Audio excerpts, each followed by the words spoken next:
Yo, what's up, everybody? I'm Bob Walters. This is Locked Up Sports Monday evening in the Big Bad City, New York City. The Jets get a win today, right? Aaron Glenn wins the press conference. We'll tell you what that means. Is he came fired up, buckle up. He said, we're with the damn New York Jets. We're not taking this anymore. We'll see how it goes. Super Bowl 59 is set. The Eagles and the Kansas City Chiefs.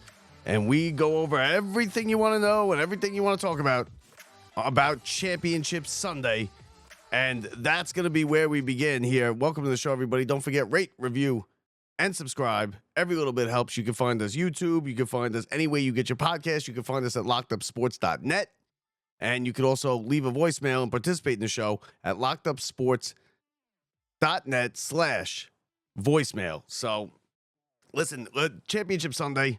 Yesterday, of course, the game everybody wants to talk about, the Bills and the Chiefs. And again, for Bills fans and for Josh Allen, just rip your heart out, right?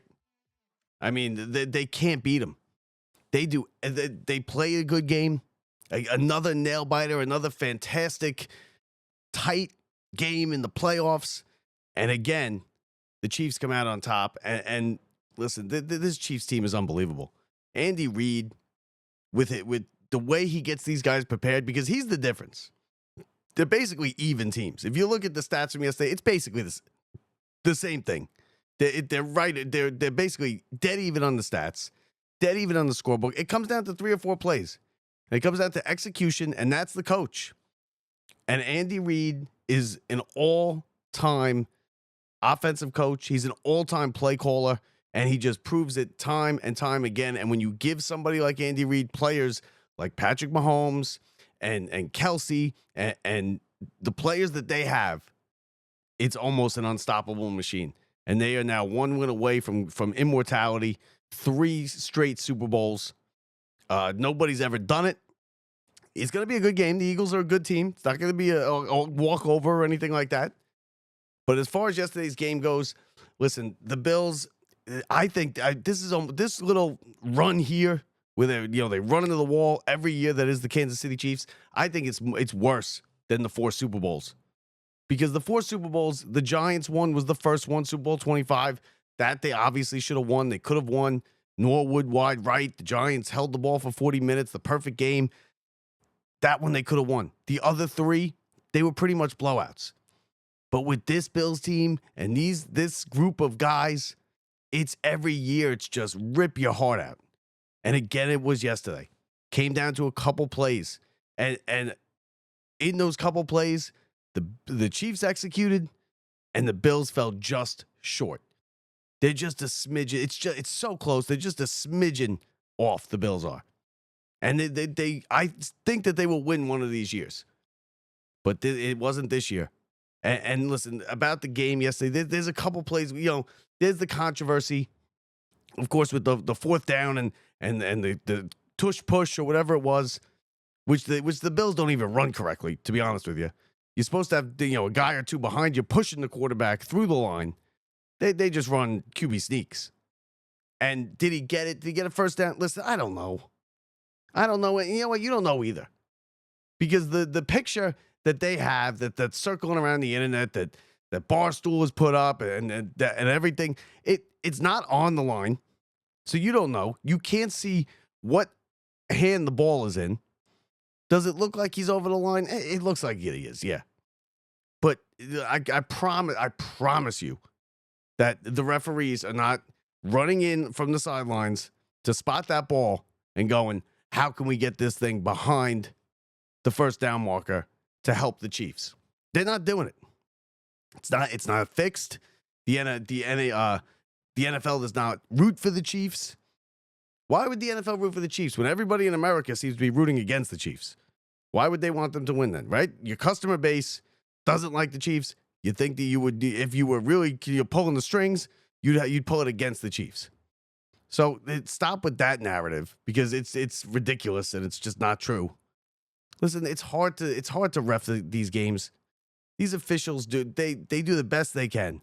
But when you got Josh Allen running into a group of 12 huge guys and just disappearing and you got to determine where exactly the ball was when his knee went down. It's an inexact science. It's an inexact science. Should they have technology? Yeah, they should probably have technology at this point. But it's an inexact science. The bottom line is there were a couple plays in this game that when they need to be made, the Chiefs made them, and the Bills came up short. That was one of them. Another one was the 2-point conversion at the end of the half. The Bills kicked the extra point. They took the point off the board. They decided to go for 2 after the penalty. They don't get it. That's a 3-point swing right there. They lost by 3 points. Another one was the 2-point conversion that Mahomes did convert. See what the pattern here is? The Bills come up just short on these key plays, and the Chiefs execute them perfectly, and they take advantage of it.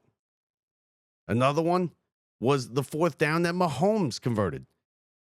It wasn't within inches of the marker. Mahomes did the quarterback, kind of a quarterback sweep, a quarterback keeper around the outside. He made it by 5 yards, no doubt. And then there was the 4th down in the 4th quarter when Spagnuolo dialed up a brilliant blitz that nobody saw coming. They ran free into the backfield. There was 4 of them. Allen threw it up. He somehow found his guy, and the ball was dropped. The difference is the Chiefs make those plays. Mahomes, when he has to make the play, makes the play. And most of the time when he has to make the play, Josh Allen makes the play. But there are 1 or 2 or 3 where they just fall short, and that's the difference in these games. That's how close these two teams are. I mean, listen to these stats. Total yards, 374 for the Bills, 368 for the Chiefs. Passing yards, 227 for the Bills, 233 for the Chiefs.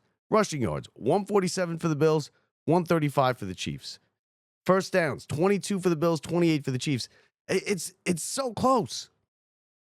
And the difference when you're talking about execution in these plays and the way they are designed is Andy Reid and the coach. That's it. He's an all-time coach, and he's got an all-time quarterback who makes the plays when they need to be made. Time and time and time again. And once again, the Chiefs, they win in the playoffs against the Bills, send them home, and I know, it's got to sting. It's got to sting. And you got everybody now in America complaining, oh, it's the Chiefs again. Oh, I'm sick of the Chiefs. Listen, this is greatness you're watching. I don't know why everybody roots against. I'm sick of the Chiefs. I got Giants fans who are friends who have stated that they are rooting for the Eagles. You can't root for the Eagles if you're a Giants fan. Well, I don't want to see the Chiefs win again. I'm sick of the Chiefs. Well, why? They're not like a group of bad guys that's easy to dislike. These guys are easy to like. Mahomes, what is there to hate about Mahomes? I don't understand the hatred for Mahomes. He's out there. He plays his heart out. He's having a great time. He's always smiling. He plays the game like a kid. What is there to hate about Mahomes? Kelsey, a great all-time tight end. Do you really, is it really that big of a deal do you hate it so much that he's dating Taylor Swift? That you're going to root against the Chiefs? Because I got news for you. If the Eagles beat them, and they can, if the Eagles beat them, it won't be memorable. You'll have forgotten about it by Thursday. But if the Chiefs win, it'll be the first time anyone's ever won 3 in a row. You'll get to witness that. You'll get to tell your kids, your grandkids, that you saw these games, that you saw this team. You saw the great Patriots team, which I could see hating the Patriots. They got caught cheating, this, that. Andy Reid, another one. What is there to dislike about Andy Reid? There's never a misstep.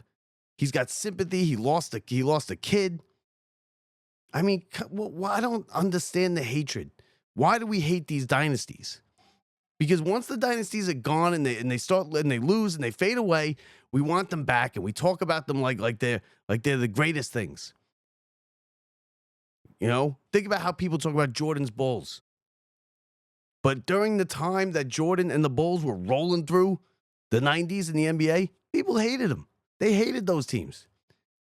And don't tell me as Giant fans, oh, I want to see Saquon get one. Saquon's not a Giant. It's over. He does it. Trust me. Trust me, he's not a Giant. He's an Eagle now. Forever. He did nothing with the Giants. The only thing you're going to hear about Saquon with the Giants going forward is he was drafted by the Giants. I don't know why you don't root, why the hatred for these teams, for these dynasties are. When you get a chance to witness history, you'd rather see history go down the toilet and have them lose. Enjoy it while it's here. This is greatness. This is stuff that's never happened before. They go into their 5th Super Bowl in 6 years. They're trying to be the first team in history to win 3 in a row. Enjoy it. Root for them. Or you want to root for the Eagles. A game that the Eagles win, you'll forget about it by Thursday. It was a great game. The Bills fell short. The Bills didn't make the plays when they needed to. They dropped the 4th down pass. They couldn't stop Mahomes on a rollout QB keeper on 4th down.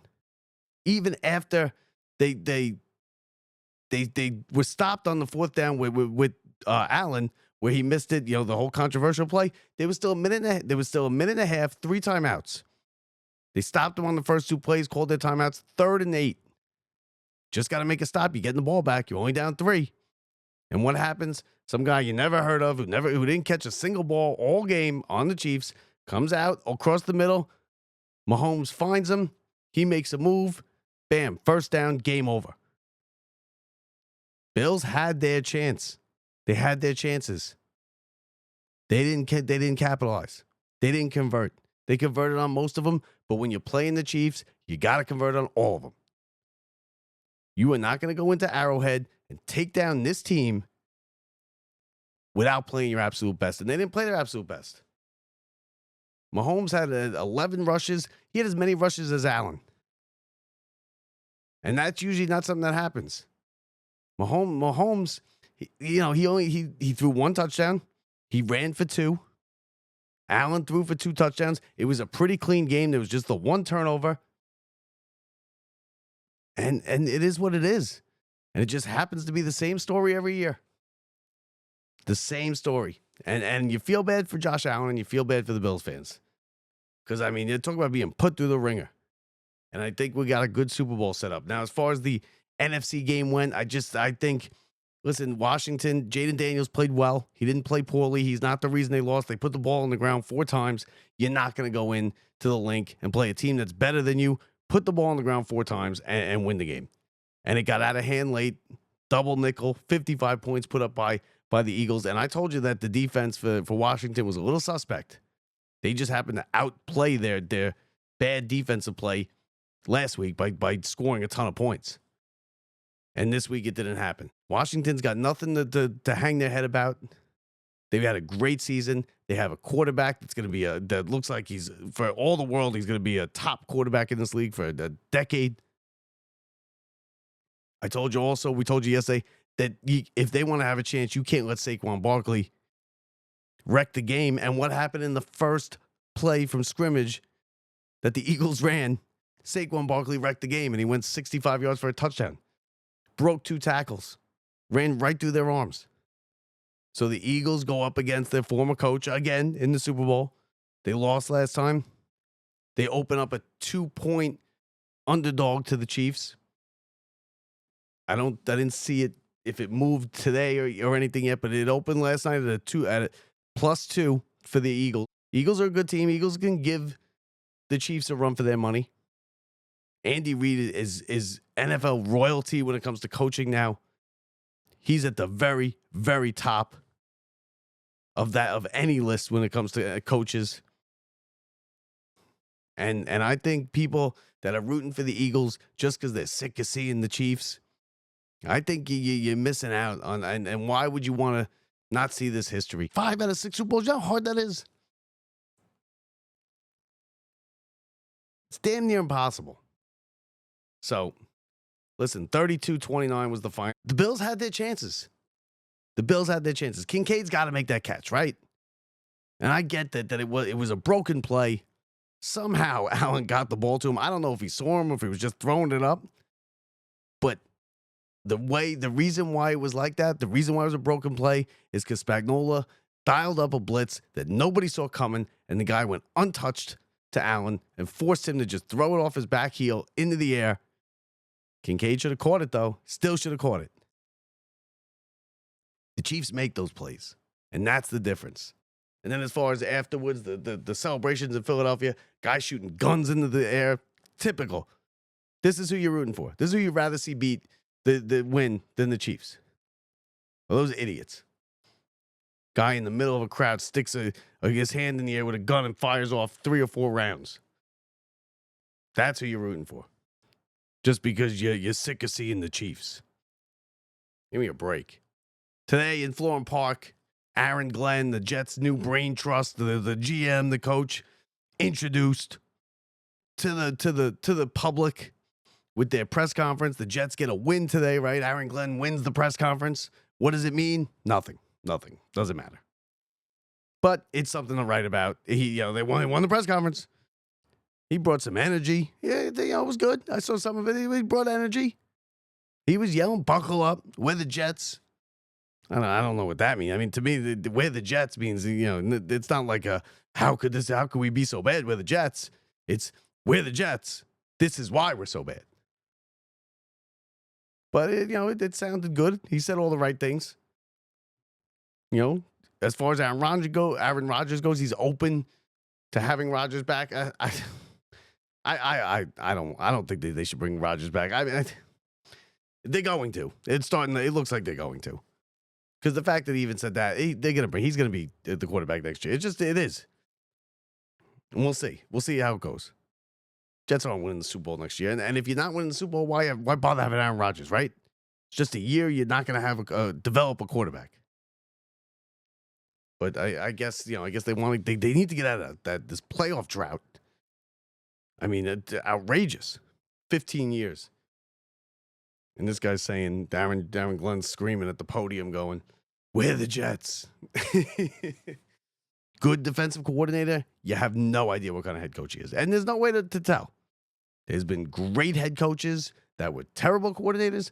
There's been unbelievable. Look at the Chiefs. Look at Spagnuolo. He's quickly becoming a Hall of Fame coordinator. And he dials up the blitzes and everything. He was a terrible head coach. Buddy Ryan, one of the if not the best defensive coordinator of all time. The architect of the 85 Bears defense. Terrible head coach. You have no idea. So we'll find out what Aaron Glenn is when we find out. 1 year, 2 years, we'll see. If the proof will be in the pudding. If you don't like Chiefs, if you're sick of the Chiefs, then don't watch SportsCenter and ESPN or any of this stuff, because you're going to get bombarded with it for the next 2 weeks. Eagles, Andy Reid, there's a million stories. And if there's not, they'll come up with them. They will come up with stories you didn't even think about. So that's what we got for the next 2 weeks. Then they'll play on 2 Sundays, and it should be a good game. Listen, I don't think the Chiefs, it's a foregone conclusion the Chiefs are going to win. The Eagles are a good team. I think they have history. They have a spot on Mount Rushmore on the line. And they're a better team, I think. But, hey, Vegas put them at 2 points, so they know better than me. They know better than me, you, and all of us. I'm somebody that I think up until yesterday, I would have said, if you asked me, do I know all the rules of football? I'd say yes. I'd say I think I know all the rules. Well, I was wrong. And I don't think anybody knew the rule. This is referring to the ball inside the 5-yard line. The Eagles doing the tush push. The commander will keep jumping over the pile to try and, the Palomalu to try and time the snap count right at the time. And they jump over the line. They go off sides 2 times, then 3 times. And then the referee is like, it's going to be unsportsmanlike conduct. They jump again. And it's something I have never heard of before. And I don't think anybody did it. And credit to Pereira on Fox, because he knew it. And these refs knew it. That he said that they can award, if this continues, the Commanders have been notified that the referees can award a score. So you can get a touchdown without getting a touchdown. So I was curious. I was like, I wonder if it's ever happened. So I went and did a little research. I looked and it's never happened. The referees have never awarded a score in the NFL, but it has happened in college. 1954 in the Cotton Bowl, Rice versus Alabama. The Rice running back, Dickie Meagle, was running all over Alabama. It was a rout. Rice was killing him. Towards the end of the game, they're up a bunch of scores. Meagle takes one around the outside from his own 5-yard line, starts booking it up the right sideline, and he's going to be gone. It's going to be another score. That's when Alabama's Tommy Lewis comes off the sideline. And if you're watching on YouTube, you see it. Comes off the sideline, makes a great tackle, dives at his legs, gets up and runs back on the sideline, tackles him. The play's dead. The referees awarded Meagle the touchdown. That's the only time it's ever happened that I can find. And I mean, it's wild. If you're not watching and you get a chance, type it into 1954 Cotton Bowl. It'll come up. And that's the only time it's ever happened. Guy ran off the sideline, took out the running back. He went down. Referees awarded him a 95-yard touchdown. And when asked about it after the game, Tommy Lewis said, I was sick and tired of seeing Meagle and Rice running in the end zone. I was sick and tired of it. So I just decided to take it into my own hands and stop them. I'd never seen it. I'm someone who I think I know all the rules. See, and that's what I'm saying. That's what I mean how hard it is to officiate this game. There's rules that you never even heard of. Just when you think you know them all, you don't. Tom Brady didn't know it. Burkhardt didn't know it. Pereira knew it, and the officials knew it. And anybody else in America that says they knew it, knew that rule, and knew that the officials could award a score without it being scored, well, you're lying. You're lying. That does it for us. A little craziness. Jets would get a win today. The Aaron Glenn press conference. Jets win it. Aaron Glenn wins it. Brought the energy. Good press conference. A win for the Jets. Super Bowl 59 is set. Chiefs, Eagles. Chiefs on the doorstep of immortality. Eagles trying to stop them, trying to beat their former coach. It's going to be fun. We got 2 weeks leading up to it. Enjoy the rest of your night, everybody. Enjoy the rest of your week.